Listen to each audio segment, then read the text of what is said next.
As it began, the conflict ended. Not a single enemy soldier breathed. All about them, the ground lay strewn with the grim remains of battle.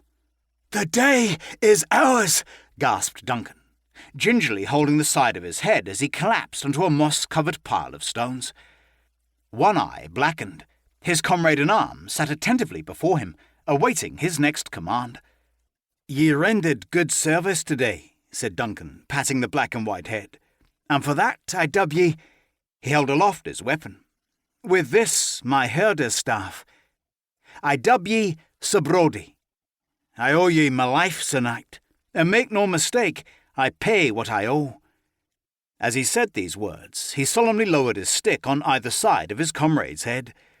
Brodie grinned, a tongue-lolling dog grin, and sat dutifully looking up at his master. "Come here, boy," said Duncan when he finished the ceremony. With a happy yelp, Brodie placed his front paws on Duncan's chest and licked the red welt on the side of his young master's head. "And now you'll be my doctor, is it? Attending of my wounds," laughed Duncan, wincing as he touched the tender redness. "A knock I gave myself flailing about with my own stick." He laughed sheepishly. "Aye, but wounds is wounds in a battle." Eyeing the sun as it peeked reluctantly out from behind a steel grey barrier of clouds, Duncan opened the goat-hair sporran hanging low from his waist and took out his meal of oatcakes. Breaking one in half, he shared it with his dog. "You've earned your bannock," he said, scratching Brodie's ears. "And if I'd have fought here alongside Robert the Bruce 350 years ago when this castle last fell," he looked around at the crumbled ruin, little evidence of his former glory, but the lower part of the central tower, "I'd have wanted none more noble than ye by my side." With intelligent eyes, Brodie gazed fixedly at his master. As Duncan finished his lunch, the dutiful sheepdog trotted to the broken-down entrance of the castle and peered critically at the small cluster of sheep grazing on the hillside where they had left them only moments ago. "All's well?" asked Duncan when the dog returned. "Course it is," he answered his own question. "Or you'd be off after him, like a bullet blown from the musket of a king's dragoon, hunting down a son of the Covenant.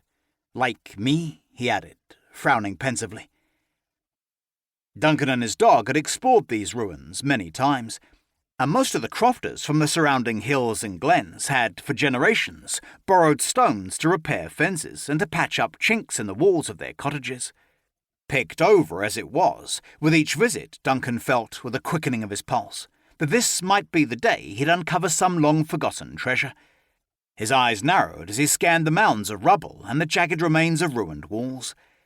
It had been a long winter of heavy snow, and spring rains had come in torrents and had lasted for weeks. He poked curiously at a mossy stone with his stick. Circling the old wall, Brodie at his heels, Duncan picked up a rock and hurled it at the battlements of the remaining tower. On his second try, with a clattering echo, he found his mark. A jagged hole, gaping in the tower that must have been made by some heavy missile, launched from a catapult during the final days of a siege. It gaped down at him, and he imagined it to be the skeletal grin of an ancient laird who tyrannically ruled the peasants who once eked out a meagre living in the surrounding glens. Brodie waited patiently while Duncan, leaping along the broken-down wall, scrambled to the highest point. Steadying himself, Duncan looked to the south and east. His eyes narrowed and his chin jutted defiantly. England lay that way. Then, for an instant, the greyness overhead broke, and the sun shone brilliantly on the green and purple of the hills, some speckled white with sheep, while on the grassy slopes of others grazed the belted Galloway, black cattle with distinctive white belts around their middles. The spotlight of sunshine shifted, as the clouds rearranged themselves overhead and reflected off the slate roofs of the hillside village of Dalry, the Valley of the King. Far below in Glen Cairn, the broad waters of River Ken meandering through the valley.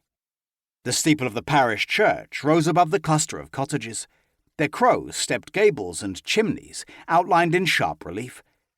4 years had passed since Duncan had been inside the stone walls of the church, now under the control of the popish bishops and the local curate, a drunkard named George Henry. Covenanters and their families were forbidden to worship inside the little sanctuary, unless they swore allegiance to King Charles II.